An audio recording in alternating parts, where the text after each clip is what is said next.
Marcus Carter had spent the last 6 years pushing a janitor's cart through the polished marble halls of Hayes Global Industries. Every morning, he arrived before sunrise, quietly cleaning offices that belonged to people whose annual bonuses were larger than everything he earned in a decade. Most executives barely noticed him. To them, he was simply the man who emptied trash cans, mopped floors, and disappeared before the workday began. But Marcus wasn't just a janitor. He was a devoted single father raising his 9-year-old daughter, Lily, after losing his wife in a tragic accident years earlier. Every decision he made revolved around giving Lily a safe, happy life. She often reminded him, "Dad, being kind is more important than being rich." Those words stayed with him every day. That Monday morning felt different. Rain tapped softly against the building's towering glass windows as Marcus wheeled his cleaning cart onto the executive floor. The air was unusually quiet. The board of directors would soon arrive for one of the company's biggest meetings of the year. Rumors of a billion-dollar merger had everyone on edge. Marcus carefully wiped fingerprints from the conference room doors before heading toward the executive kitchen. As he rounded the corner, he froze. A man wearing a dark business suit stood alone beside the coffee station. His back was turned. He looked around nervously, reached into his jacket pocket, and poured a tiny amount of clear liquid into a porcelain coffee cup marked with the initials, VH. Marcus instinctively stepped behind a nearby wall. The man stirred the coffee, placed the spoon neatly beside the cup, and quickly walked away without taking a sip himself. Marcus's heart pounded. Something wasn't right. He quietly approached the coffee station. The cup looked completely normal. It smelled exactly like fresh coffee. There was nothing unusual that anyone else would notice. For a moment, Marcus questioned himself. Maybe it was flavored syrup. Maybe it was medicine. Maybe he was imagining things.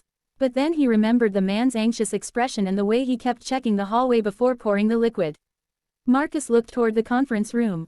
The CEO, Victoria Hayes, was walking down the hallway surrounded by board members, lawyers, and senior executives. Everyone greeted her with respect as she smiled politely and thanked employees for coming in early. She reached the coffee station, picked up the cup with her initials, and raised it toward her lips. Marcus didn't have time to think. He dropped his mop and shouted across the hallway, "Don't drink that coffee." The room fell completely silent.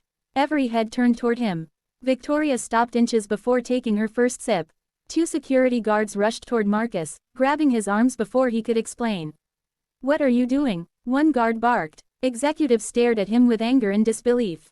One director snapped, "Have you lost your mind? This meeting is worth billions." Marcus struggled to stay calm. "I saw someone put something in that cup," he said firmly. "Please, don't let her drink it."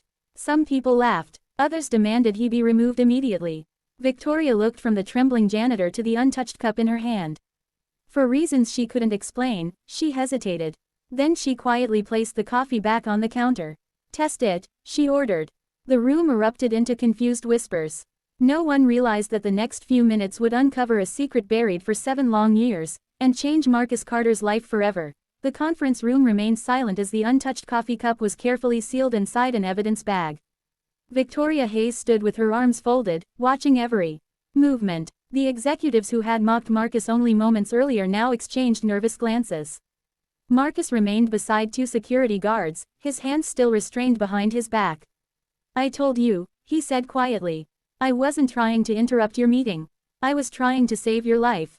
Within minutes, the company's private security chief returned with alarming news.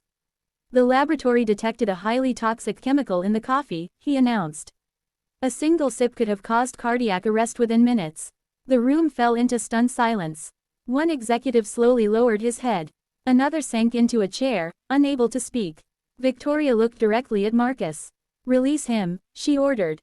The guards immediately stepped back. Marcus rubbed his sore wrists but said nothing. Victoria walked toward him, her expression no longer cold or distant. "You saved my life," she said softly.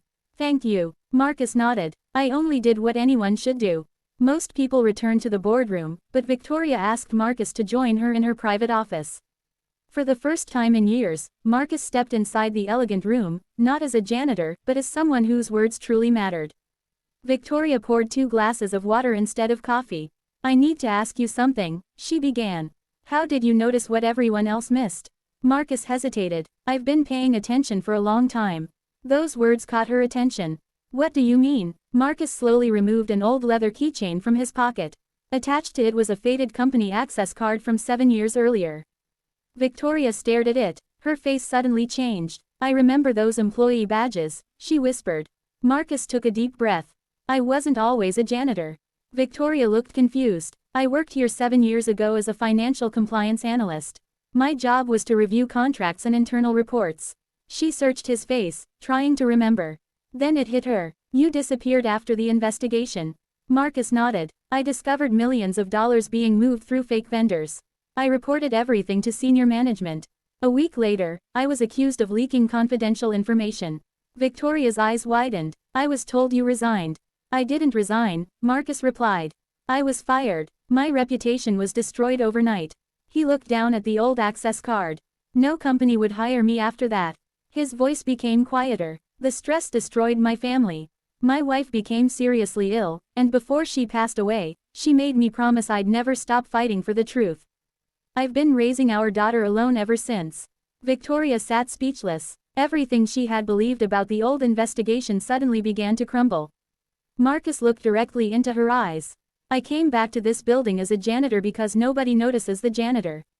He paused. And sometimes, the invisible person sees everything. Victoria slowly leaned back in her chair. For 7 years, someone had hidden the truth from her. And after the attempt on her life that morning, she realized the conspiracy inside her company had never truly ended. Victoria Hayes barely slept that night. Marcus's story echoed through her mind, and the attempted poisoning proved that someone inside Hayes Global Industries was willing to kill to keep old secrets buried. By sunrise, she had made a decision. She called Marcus into her office before anyone else arrived. I believe you, she said. But believing isn't enough. We need proof that no one can deny. Marcus nodded. I've been collecting pieces of the puzzle for years. From a worn folder hidden in his janitor's cart, he pulled out copies of invoices, handwritten notes, employee schedules, and photographs of documents he had quietly gathered while cleaning empty offices after hours. Individually, they meant little. Together, they revealed a disturbing pattern: fake companies, forged signatures, and large payments approved by the same executive over and over again. Victoria immediately assembled a small team she trusted completely. They worked in secret, reviewing security footage, financial records, and archived emails from 7 years earlier. Every hour uncovered another lie. Then they found the evidence that changed everything. A forgotten backup server contained deleted emails showing that Chief Financial Officer Richard Lawson had framed Marcus years earlier after Marcus discovered the fraudulent payments. The same emails also revealed that Lawson had ordered someone to poison Victoria's coffee when he learned she planned to order a full financial audit. There it is, Victoria whispered. The truth. Instead of confronting Lawson privately, Victoria allowed the scheduled board meeting to begin as planned. Lawson entered the room wearing a confident smile, believing his plan had failed without exposing him. Halfway through the meeting, Victoria stood. Before we discuss the merger, she said calmly, there's another matter. The lights dimmed. The large screen behind her displayed security footage of the man tampering with her coffee. Then came the deleted emails, the fake invoices, and the financial transfers dating back 7 years. The room erupted with shocked voices. Lawson's face turned pale. These documents are fabricated, he shouted. They were recovered from the company's own backup servers, Victoria replied firmly. And they've already been verified. At that moment, investigators and police officers entered the boardroom. Richard Lawson, one officer announced, you are under arrest for fraud, conspiracy, and attempted murder. Lawson looked around for support, but no one spoke. As he was led away in handcuffs, the board members turned toward Marcus, the quiet janitor they had ignored for years. Victoria walked across the room and faced him. In front of everyone, she said, I owe you an apology. She extended her hand. 7 years ago, this company failed an honest man. Today, we make that right. The board rose to its feet in a standing ovation. Marcus accepted her handshake, not with pride, but with quiet humility. A week later, Hayes Global announced Marcus's appointment as Director of Ethics and Compliance, ensuring no employee would ever again be punished for telling the truth. That evening, Marcus picked up Lily from school. As they walked home hand in hand, she smiled and asked, Dad, did you have a good day at work? Marcus smiled back. The best one of my life. He looked toward the setting sun, knowing that after 7 long years, the truth had finally set them both free.